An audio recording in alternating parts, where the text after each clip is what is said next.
kita pagi ini kita baca dari Filipi pasal yang ketiga. Filipi pasal 3 ayat 1 sampai ayat yang ke-14.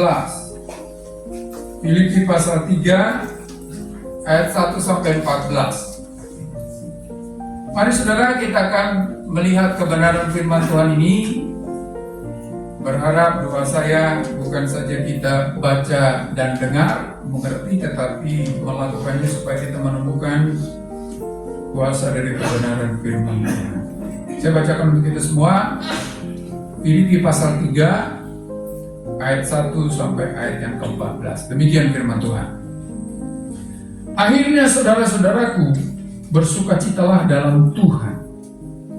Menuliskan hal ini lagi kepadamu tidaklah berat bagiku, dan memberi kepastian kepadamu.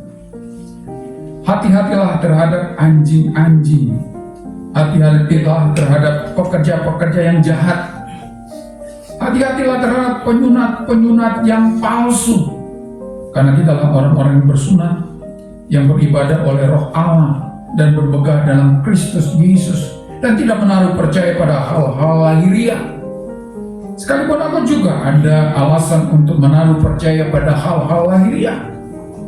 Jika ada orang lain menyangka dapat menaruh percaya pada hal-hal lahiriah, aku lebih lagi. Disunat pada hari ke-8 dari bangsa Israel, dari suku Benyamin, orang Ibrani asli. Tentang pendirian terhadap hukum Taurat, aku orang Farisi. Tentang kegiatan, aku penganiaya jemaat.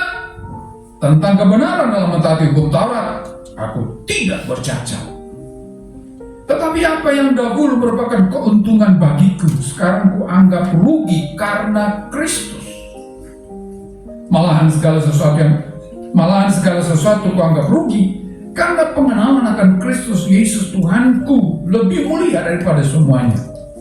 Oleh karena dialah aku telah melepaskan semua hidup dan menganggapnya sampah, supaya aku memperoleh Kristus dan berada dalam Dia, bukan dengan kebenaranku sendiri karena mentaati hukum Taurat, melainkan dengan kebenaran karena kepercayaan kepada Kristus, yaitu kebenaran yang Allah anugerahkan berdasarkan kepercayaan.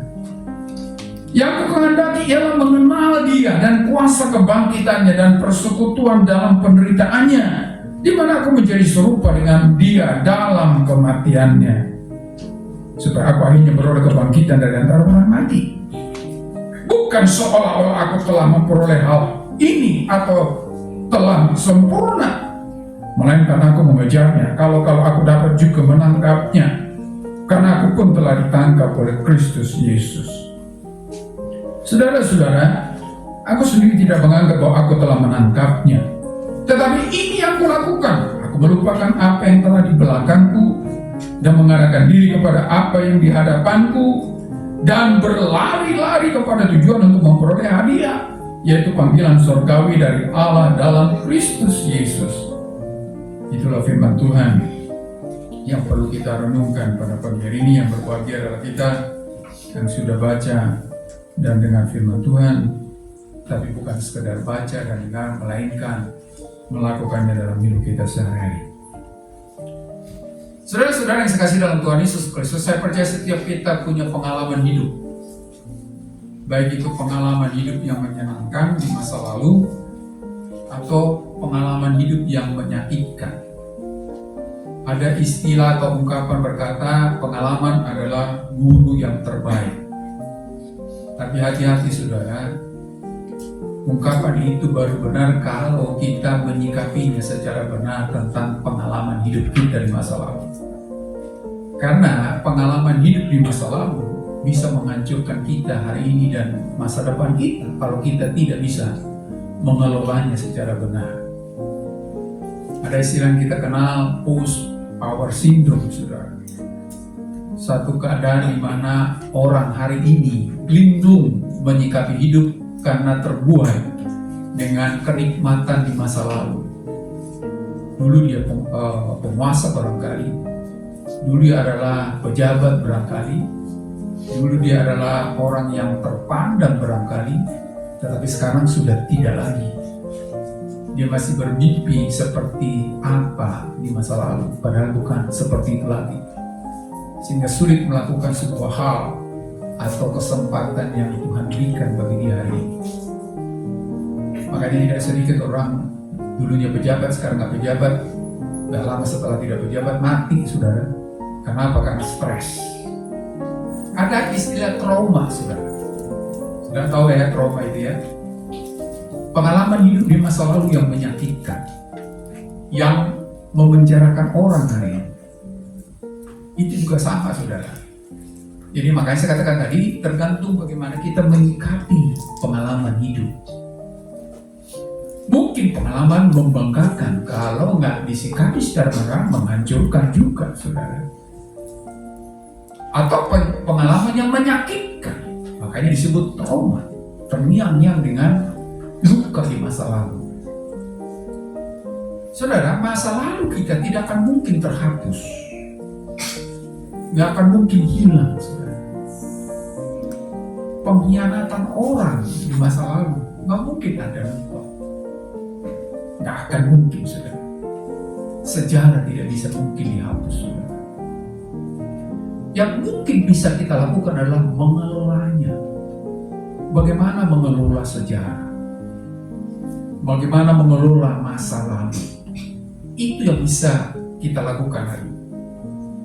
Kenapa kita harus kelola secara baik? Supaya apapun masa lalu itu bisa bermanfaat hari ini, saudara. Ada orang karena masa lalu yang menyakitkan survive hari ini, saudara. Hebat hidupnya hari ini, mengelola sejarah. Itu yang menentukan, saudara. Kalau Anda tidak bisa mengelola sejarah hidup Anda di masa lalu, berbahaya. Walaupun itu sejarah hidup yang sangat membanggakan, apalagi yang menyakitkan, saudara. Dan itulah yang diungkapkan oleh Paulus dalam apa yang kita sudah baca tadi. Bagaimana cara mengelola sejarah hidup kita di masa lalu, apapun itu, saudara. Mudah-mudahan sejarah hidup Anda baik-baik, ya, senang, menggembirakan. Tapi hati-hati, saudara, kalau saudara tidak mengelolanya secara benar, itu akan menenggelamkan hidup kita hari ini. Nah, itu yang terjadi dalam kehidupan orang-orang yang ada di Filipi, saudara. Mereka itu adalah latar belakang orang Yahudi yang sudah percaya Yesus. Jadi aslinya Yahudi, memang ada juga mayoritas pertama dari jemaat mula-mula itu adalah orang-orang Yahudi, sudah, karena itu memang target dari para rasul. Jadi mereka menargetkan orang-orang Yahudi. Kalau ada nanti bukan orang Yahudi, ya puji Tuhan, haleluya. Dan mayoritas di Filipi itu adalah pendatang warga negara Roma yang asli Yahudi, percaya Yesus. Tetapi kemudian ada orang-orang Yahudi yang lain yang datang dari Yerusalem, coba mempengaruhi jemaat ini, berkata, oh, nggak cukup percaya Yesus, nggak cukup hanya beribadah sebagaimana semestinya yang kau lakukan hari ini, engkau juga harus melakukan hal yang pernah dulu engkau lakukan. Itu tentang tradisi-tradisi Yahudi, saudara. Itulah sebabnya Paulus mengingatkan jemaat itu. Dan dia menganggap, loh, saudara, hati-hati terhadap anjing-anjing itu, kasar itu, saudara. Kenapa? Ini sudah meresahkan, sudah membahayakan. Kenapa? Karena sejarah hidup masa lalu orang-orang Yahudi asli itu justru membahayakan iman percaya mereka hari ini. Itulah sebabnya golongan orang yang mempengaruhi jemaat itu dianggap seperti anjing, saudara. Hati-hati terhadap anjing-anjing, hati-hati terhadap penyunat palsu, karena jemaat itu dituntut juga harus sunat, padahal sudah percaya Yesus. Dan yang paling anehnya, saudara, walaupun bukan orang Yahudi, disunat juga. Mungkin kalau orang Yahudi, saudara, masih kita bisa terima. Kenapa? Tradisi. Memang gak salah sunat itu, saudara. Tetapi dikaitkan dengan keselamatan yang menjadi keliru. Dan ternyata orang-orang ini berkata, kalau kamu mau selamat, ya cukup percaya Yesus. Engkau akan selamat kalau engkau juga disunat, katanya. Makanya Paulus berkata, membanggakan hal-hal lahiriah. Jadi hal-hal lahiriah itu saudara bisa dilakukan gak apa-apa, gak dilakukan juga gak apa-apa. Tapi kalau sampai harus dilakukan untuk selamat, itulah yang disebut oleh Paulus penyunan palsu. Sehingga jemaat ini coba ditarik lagi ke masa lalunya, saudara. Ditarik lagi ke sejarah hidupnya di masa lalu.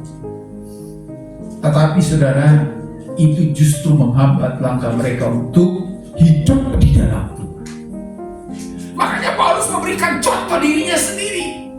Kalau berbicara kebanggaan lahiriah, aku lebih lagi, katanya saudara. Makanya dirinci ayat keberapa itu saudara? Ayat yang ke ayat 5 dan 7. Mari perhatikan ini saudara.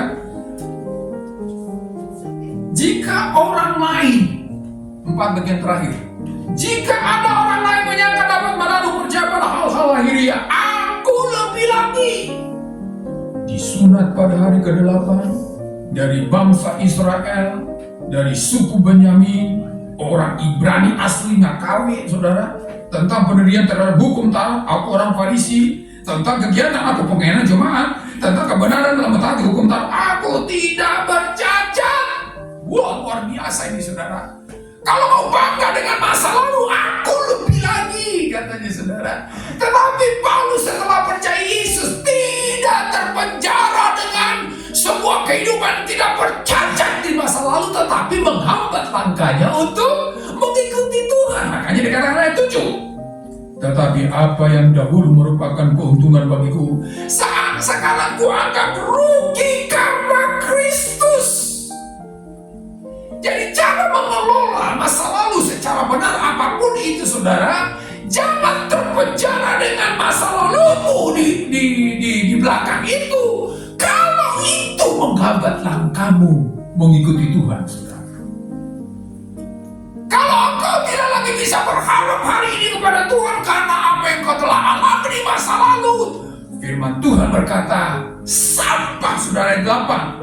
Malahan segala sesuatu kuanggap rugi karena pengenalan akan Yesus Kristus Tuhanku lebih mulia daripada semuanya itu. Oleh karena dia aku telah melepaskan semuanya itu dan menganggapnya sebagai sampah. Saudara-saudara yang saya kasih dalam Tuhan Yesus Kristus, kenapa seringkali orang merangkul masa lalu, padahal masa lalu menghambat langkahnya hidup di dalam Tuhan? Kenapa saudara? Karena dia anggap wangi, saudara. Padahal sampah. Saudara yang dikasihi dalam Tuhan Yesus Kristus, terkadang kita masih terbuai di masa lalu karena kita anggap itu adalah sesuatu yang menguntungkan kita. Memang dikatakan oleh Paulus di sini, apa yang dahulu kuanggap sebuah keuntungan, betul memang.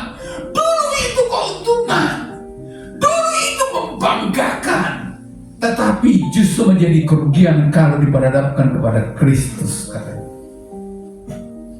Makanya ketika dia berhadapan hidupnya kepada Kristus, menjadi bau amis, saudara, sampah. Saudara yang dikasihi dalam Tuhan Yesus Kristus, mohon maaf ini, kalau Anda masih memeluk sampah, ada sesuatu yang salah dalam hidup kita, saudara. Ada sesuatu yang salah. Hati-hati dengan masa lalu, apapun itu, saudara. Masa lalu memang bisa memacu kita untuk lebih hidup seperti yang Tuhan kehendaki, tetapi tidak sedikit orang masa lalu justru menghancurkan hidupnya, saudara. Saudara sering naik mobil barangkali. Kenapa ada kaca spion, saudara? Kenapa? Karena ingin melihat di belakang untuk apa? Maju, saudara. Sejauh Anda bukan untuk maju, Anda tidak akan pernah melihat spion, saudara. Pernahkah saudara menyetir nabrak, saudara? Tetapi Anda lihat spion dalam rangka maju. Ketika Anda mau ke kiri, sebelum ke kiri lihat dulu aman atau tidak. Setelah kiri berkata aman, baru mengarah ke kiri. Tetapi Tapi Anda tidak akan pernah melihat ke belakang kalau itu tidak ada urusannya untuk maju. Tetapi ada banyak orang hari ini udah tahu tidak maju-maju, tetapi tetap terbuai dengan masa lalu. Makanya saya bilang tadi, masa lalu bisa menghancurkan saudara. Ada seorang peneliti saudara, membuat sebuah penelitian di satu akuarium agak gede saudara, dibagi dua, pembaginya juga kaca. Akuariumnya kan kaca saudara. Ada akuarium bukan kaca enggak? Kaca ya, pada umumnya kaca ya. Yang agak besar dibagi dua, pembaginya juga kaca, kiri dan kanan saudara. Nah di sebelah kiri orang ini menaruh ikan piranha saudara. Saudara tahu ikan piranha ya, yang ganas itu, buas. Katanya saudara, saya baca aja nih, kalau Anda di Amazon katanya naik perahu jangan coba taruh kaki atau tangan keluar dari perahu, bisa kesambar ikan dan itu bisa berdarah-darah itu saudara, saking buasnya. Ditaruhlah saudara, dan agresif itu ikan piranha saudara. Ditaruh di sebelah kiri, ketika nyemplung, karena ikan agresif, lalu dia berenang dengan gesitnya di sebelah kiri. Karena tidak ada yang perlu dimangsa sudah, lama-kelamaan dia tenang. Rupanya ikan juga tergolong ikan. Seagresif kalau tidak ada sesuatu dia juga akan tenang. Setelah tenang saudara, kemudian si peneliti ini menaruh ikan mas atau ikan koi di sebelah kanan, nyemplung, gitu ya. Ketika sudah nyemplung biasa, kayak ikan yang menari gitu ya, gemulai, kan kita itu kan begitu, makanya orang termangu-mangu di depan ikan koi gitu kan. Ketika ikan piranha lihat ada ikan di sebelah, apa yang dilakukan? Sebagai ikan yang sangat agresif, dia serbu sudah, ingin memangsa ikan koi. Tapi apa yang terjadi? Berbenturan dengan pemisah kaca.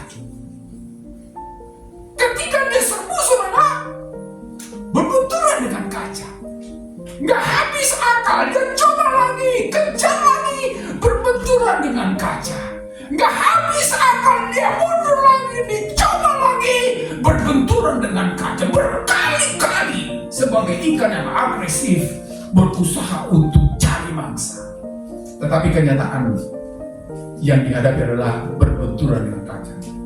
Akhirnya monyongnya berdarah-darah.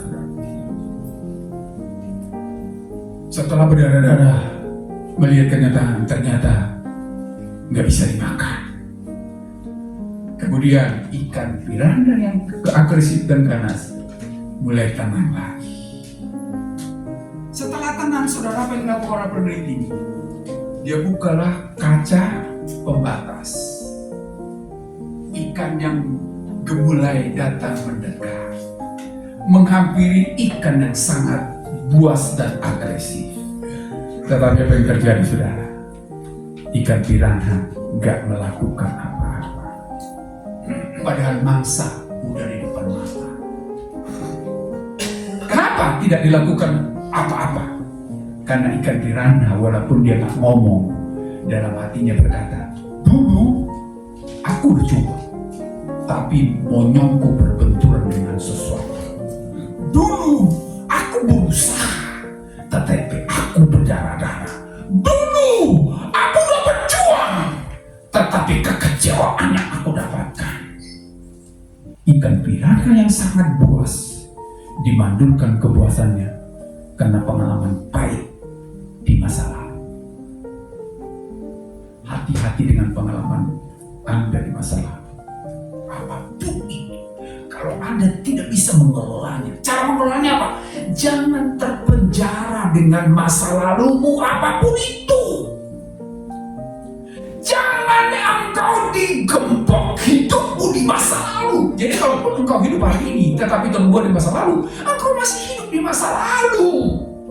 Mungkin engkau jaya di tahun 2022, tapi ini udah 2023 saudara. Walaupun engkau hidup di 2023, tetapi engkau masih terbuat 2022.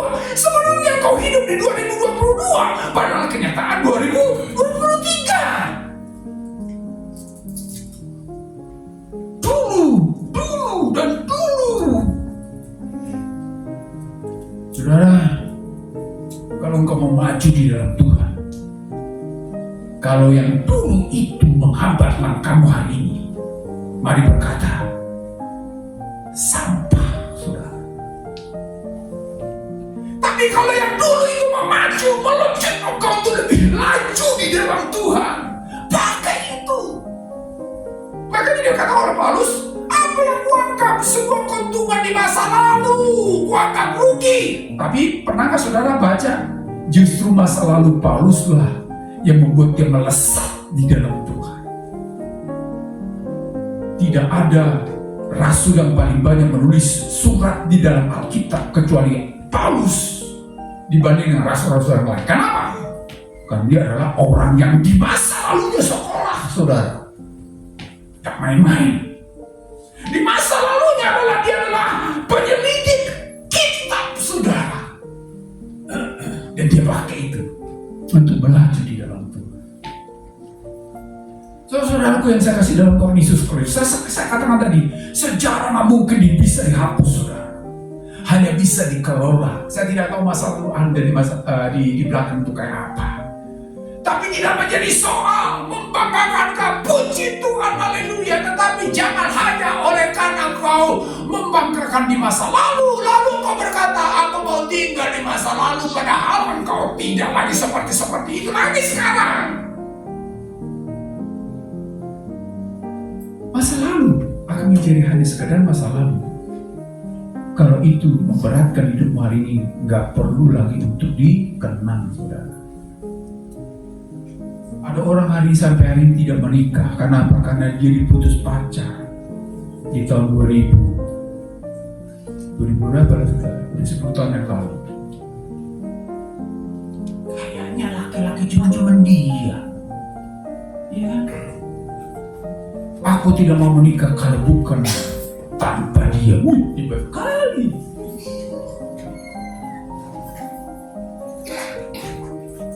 Ya kan, ada banyak perempuan yang kan, rata-rata perempuan itu akhirnya nggak menikah itu karena apa? Diputus itu kemarin katanya. Ya siapa sih yang mau diputus pacar? Nggak ada, saudara.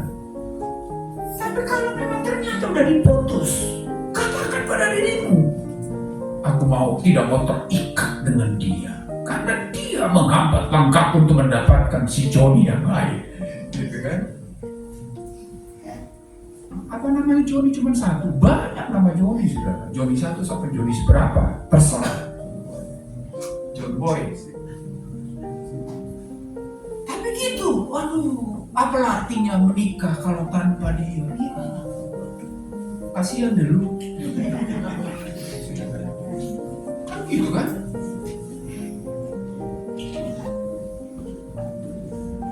Saudaraku, jangan potensimu hari ini menjadi mandul karena kau terikat di masa lalu. Ketika kau diputus, bilang aja ada sesuatu yang lebih baik dari dia. Ganteng barangkali, lupa gantengnya minta ampun. Karena kan dalam dirimu ada yang lebih ganteng dari dia yang akan Tuhan siapkan.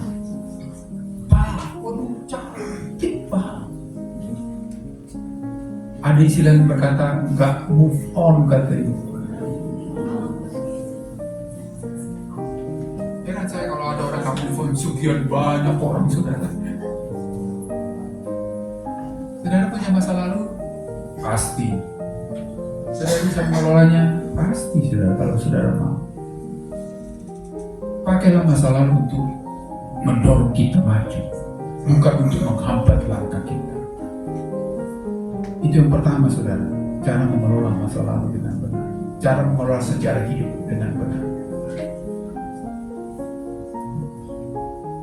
Jangan tinggal lagi di masa lalu, saudara. Karena Tuhan siapkan sesuatu nanti kita lihat. Yang kedua, saudara, dikatakan di sana, yang ku kehendaki, ayat 10, coba ayat 10. Yang ku kehendaki adalah mengenal Dia dan kuasa kebangkitannya dan persekutuan dalam penderitaannya, di mana aku menjadi serupa dengan Dia dalam kematiannya. Ada dua sisi di sini, saudara. Itu berbicara hari ini. Kan yang ku kehendaki adalah mengenal Dia, berarti keadaan sekarang. tumpukan sampah sekarang. Nah sekarang apa yang harus saya lakukan? Mengenal dia. Karena dia lebih utama dari masa laluku. Karena dia lebih berharga dari masa laluku. Itulah sebabnya aku mau hidup dalam dia sekarang. Nah ada dua hal. Kalau mau hidup di dalam dia sekarang ini saudara, kebangkitan. Tapi ingat, kebangkitan tidak ada kalau tidak ada kematian saudara. Orang hidup di dalam Tuhan hari ini hanya positifnya aja yang diimani, tetapi menyingkirkan hal-hal yang negatif. Dalam arti hal-hal yang memang merupakan bagian dari persoalan hidup di dalam Tuhan. Jangan pikir saudara hidup di dalam Tuhan tidak ada persoalan. Banyak persoalannya. Anda bermimpi kalau Anda percaya Yesus tidak akan ada persoalan. Justru mungkin semakin kita dekat dengan Tuhan semakin banyak persoalan. Tetapi Paulus berkata, yang ku kehendaki adalah mengenal dia. Kenali Tuhan dari dua sisi. Saudara masih ingat khotbah saya mau ikut Tuhan bukan tanpa persoalan. Saudara masih ingat itu? Jangan cuma saya yang ingat. Saya harap jemaat juga ingat. Ikut Tuhan, percaya Yesus bukan tanpa persoalan saudara. Jadi jangan kaget ketika percaya Yesus, ikut ke gereja, beribadah kepadanya. Semakin banyak persoalan karena memang ikut Tuhan bukan tanpa persoalan. Itu kenyataan hidup saudara. Anda akan lari dari Tuhan kalau Anda menganggap bahwa saya mengikuti Tuhan damai selalu. Gak selalu saudara. Dalam kenyataannya. Makanya dikatakan dan menjadi serupa dalam kematiannya. Jadi hidup dalam realita hari ini bukanlah mata lebar-lebar apa yang terjadi yang sesungguhnya di dalam Tuhan. Jangan kaget saudara.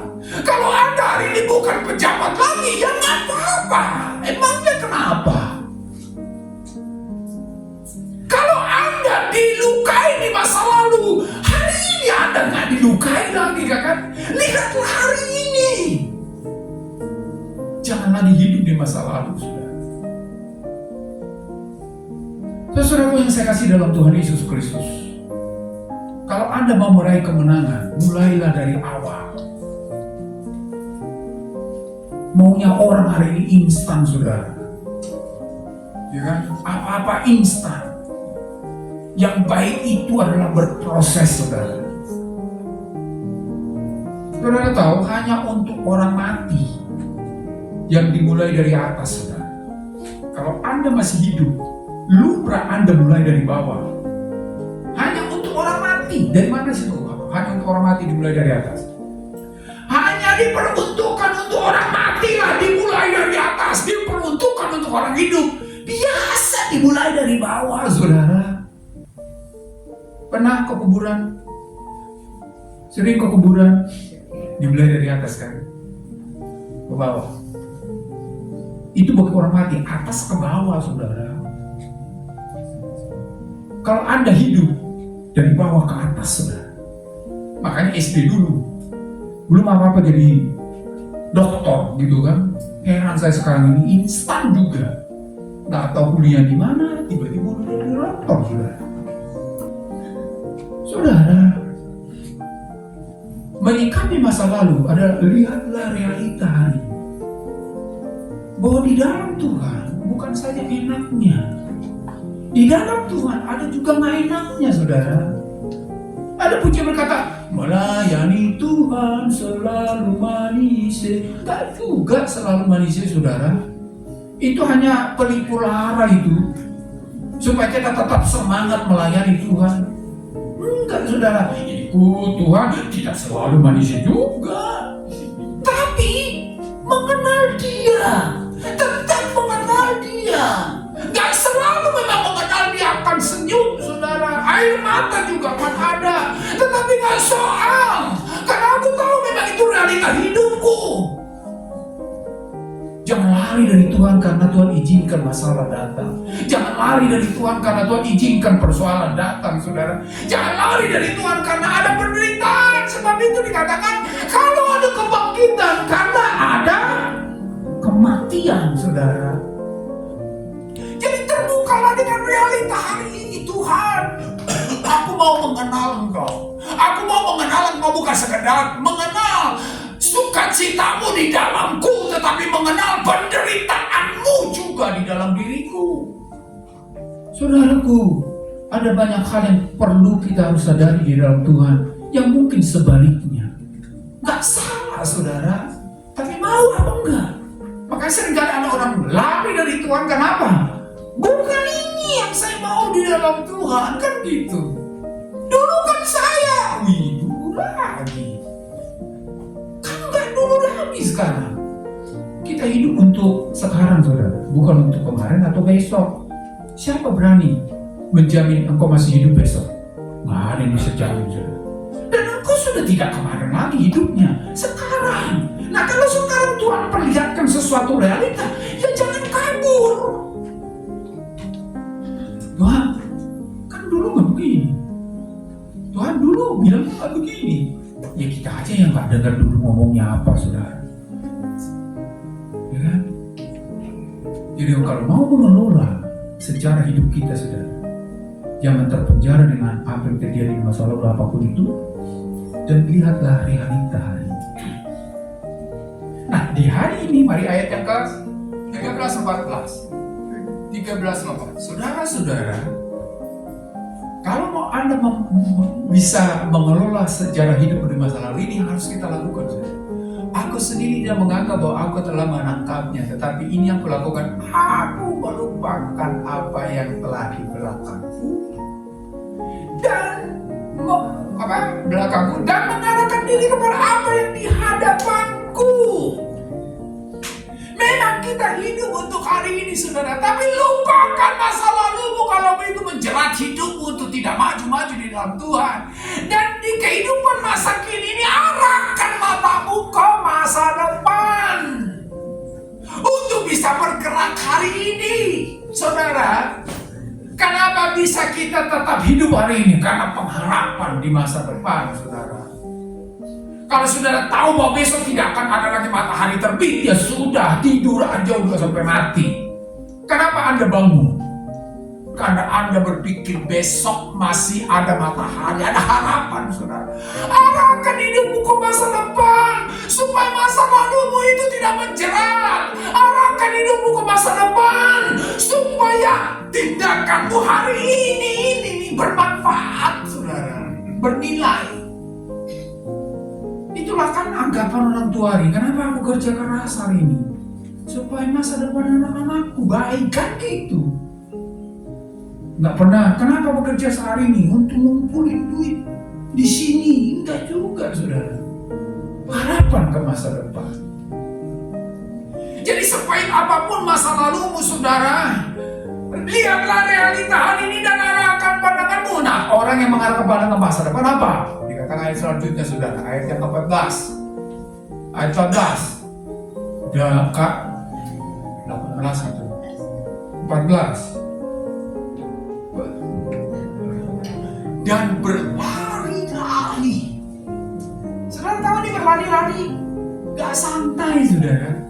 Orang yang menaruh harapannya di masa depan bekerja keras, semangat, gak loyo, gak terbuai dengan masa lalu, saudara. Lihatlah orang-orang yang sukses itu, saudara. Dulunya tuh rata-rata, saudara, orang sukses itu adalah orang-orang marginal sebenarnya. Orang-orang marginal, saudara. Tetapi kenapa mereka bisa sukses? Karena mereka bekerja keras, mengarahkan pandangan ke masa depan, saudara. Ada harapan di depan, sehingga mereka mau bersusah-susah hari ini, mengejar, berlari-lari. Kalau Anda sungguh digerakkan oleh masa depan dan harapan di depan, saudara, Anda akan bergiat hari ini. Tetapi kalau Anda santai, berleha-leha, karena Anda nggak punya harapan, saudara. Ya gini aja lah, ya. Nah, gini tahun depan juga begini, ya.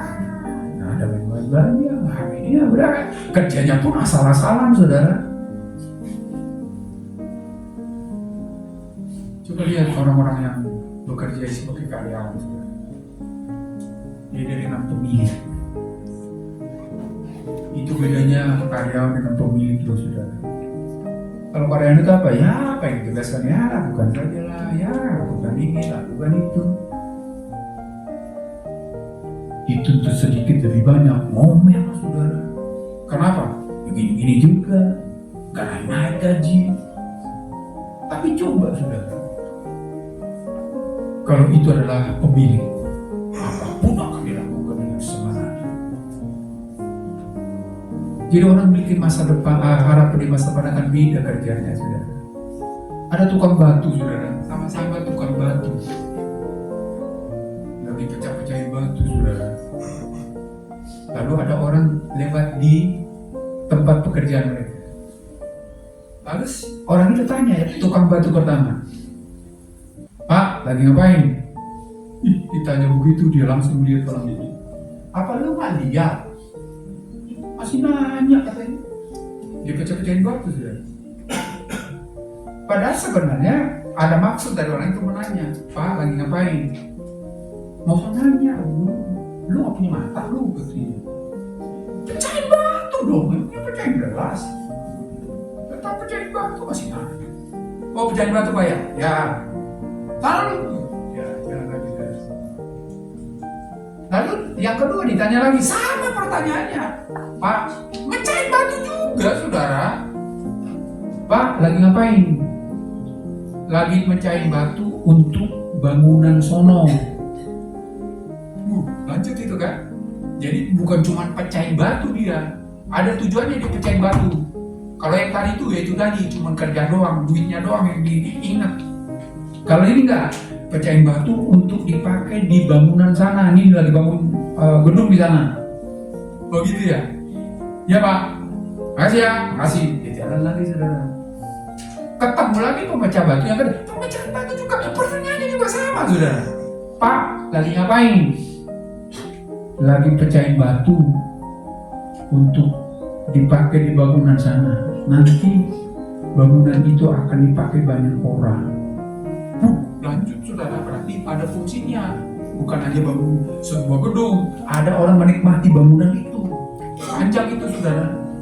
Lalu yang keempat, ditanya lagi, sama pemecah batu juga. "Pak, lagi ngapain?" Gak ditambah-tambahin pertanyaannya, sama. "Pak, ini ya, saya mau cerita. Batu ini yang saya pecahin ini akan dipergunakan untuk membangun gedung di sana." Bapak tahu nggak gedung apa yang dibangun di sana? Itu adalah gedung gereja. Di gereja itu nanti akan ada orang yang beribadah dan ada orang yang diberkati. Panjang, saudara, padahal cuma pecahin batu, nggak lebih nggak kurang. Dia bukan mandor, saudara, bukan. Tapi dia lihat ke depan, saudara. Di sana nanti akan banyak orang disentuh oleh Tuhan. Di sana akan banyak orang dipulihkan oleh Tuhan. Di sana. Makanya dia pasti, saudara, pertama yang ditanya sama yang keempat, kerja akan lebih berbeda, saudara. Kalau cuma karena duit, ya sudah, tang, pulang. Besok datang lagi, tang, pulang. Kan gitu, saudara. Kalau Anda mau digerakkan dengan antusias hari ini untuk bisa meninggalkan masa lalu Anda, menjerat Anda, melihat realita secara proporsional hari ini, dia adalah masa depan, saudara. Ada harapan di depan. Itulah yang dimiliki oleh Yusuf, saudara. Karena masa depan lah membuat Yusuf bisa kuat. Walaupun apa? Dijatuhin ke sumur, gak kurang sedikit pun semangatnya untuk meraih mimpinya, saudara. Akhirnya dijual seperti barang dagangan, gak soal. Kenapa? Ada harapan di depan bahwa aku akan menjadi pemimpin, lalu menjadi budak, saudara. Gak soal, karena sedikit pun gak berkurang keyakinan aku akan harapan di masa depan.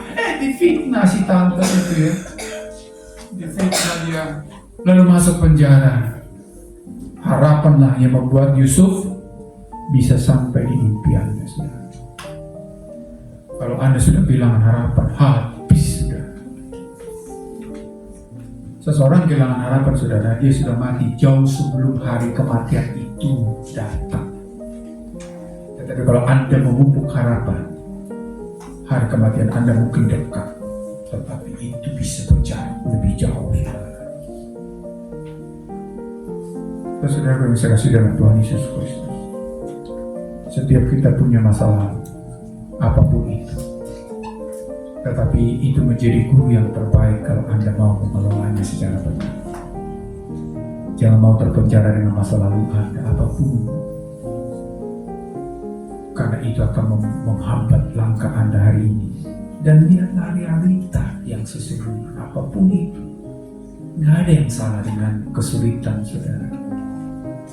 Tetapi sementara Anda menjalani hari ini dengan berbagai peristiwa, lakukan itu karena harapan yang ada di depan. Anda akan melangkah terus, akan maju terus, dan Anda tidak akan pernah berhenti sebelum Anda sampai di harapan Anda impikan di dalam Tuhan. Saudara mau